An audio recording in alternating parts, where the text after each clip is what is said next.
When I look at Africa, many questions come to mind.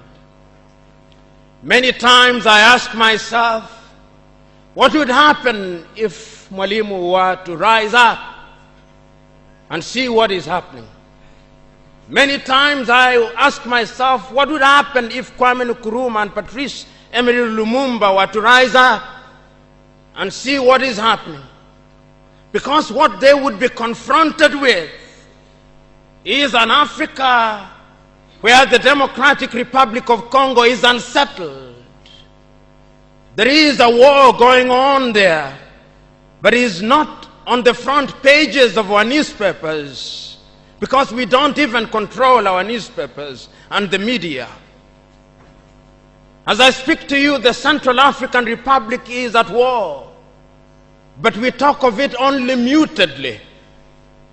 As I speak to you now, in South Sudan, the youngest nation in Africa, the Nuer have risen against the Dinka. As I speak to you now, Eritrea is unsettled. As I speak to you now, there is an ease in Egypt as there is an ease in Libya. In Niger, it is no better. In Senegal, in the Casamance, is no better. In Somalia, is no better. Africa is at war with herself. This is what they would be confronted with.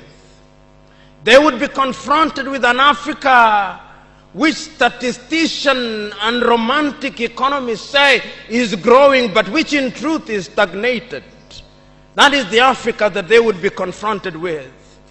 They would be confronted with an African which, as Professor Mlama intimated in our presentation here, is an African which is suffering from schizophrenia. He does not know herself. They would be confronted with an African whose young men and women have no interest and low love for their continent. They would be confronted with an Africa where young men and young women are constantly humiliated at the embassies of European countries and at the United States of America as they seek the almighty green card. They would be confronted with an Africa where young men and women from Niger, Nigeria, Senegal, Mali, and Mauritania drown in the Mediterranean as they seek to be enslaved in Europe. This time round, Africans are not wailing and kicking as they are being taken away to be enslaved. They are being seen wailing and kicking as they seek to be enslaved in Europe and America. This is the tragedy of Africa. They'll be confronted with an African where people have lost their self-pride.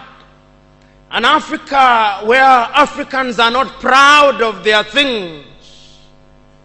An Africa where in the hotels of Dar es Salaam or Nairobi, even food has foreign names. When we fry potatoes, we call them French fries, even when they are fried in Dar es Salaam. That is the Africa that they would be confronted with. They would be confronted with another Africa. An Africa which does not tell her story. An Africa whose story is told by Europe and America, the CNN, Radio Deutsche Welle, Radio France. That is the Africa they would be confronted with. They would be confronted with the young men and women who have no pride in Africa. When they want to enjoy themselves, they sing the praises of football teams from Europe and America. It is Manchester United. It is Arsenal. It is Real Madrid. And Barcelona, not Yanga, not Mufulira Wanderers, not Gor Mahia, not FC Leopards. No. That is the Africa that they would be confronted with. They would be confronted with an Africa which does not enjoy its theater and drama. That Africa celebrates Leonardo DiCaprio. It celebrates Angelina Jolie and Brad Pitt. The Africa does not celebrate Genevieve Naji of Nigeria or Rita Dominic or Lou Jacobs of Nigeria. It does not celebrate Bongowood or Nollywood or Riverwood. It celebrates Hollywood. That is the Africa with which they would be confronted.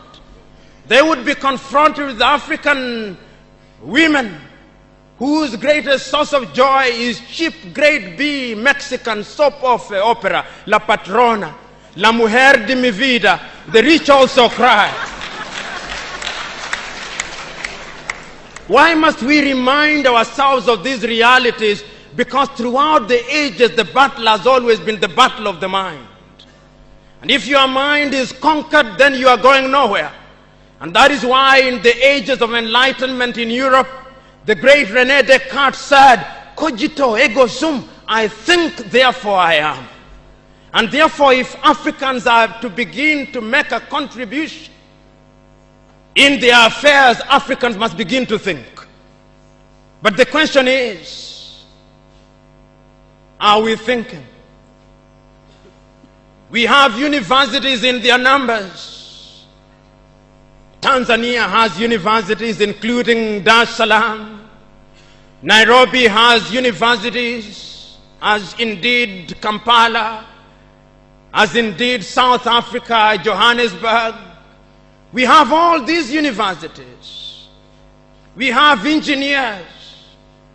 But our roads are not being made by Tanzanian civil engineers. It is the Chinese who are present in this assembly who are making our roads.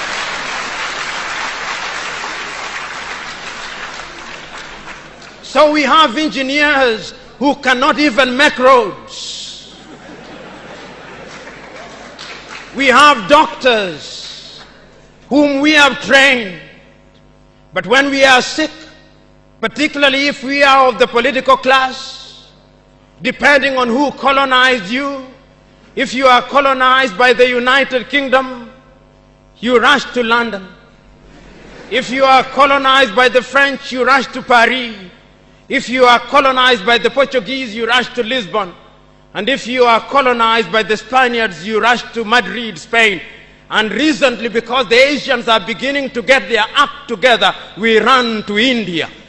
And very lately, because the Arabs are also beginning to get their act together, we run to Dubai. Notwithstanding that we have the Kenyatta hostels of this country, the Muhimbilis of Tanzania, the Chris Hani Baragwanaths of South Africa, and the Mama Yemos of Kinshasa in Zaire or the Democratic Republic of Congo, but we have no faith in our doctors. In the area of education, we also don't have faith. Our political class introduced something that they call free education, but it's free indeed, free of knowledge.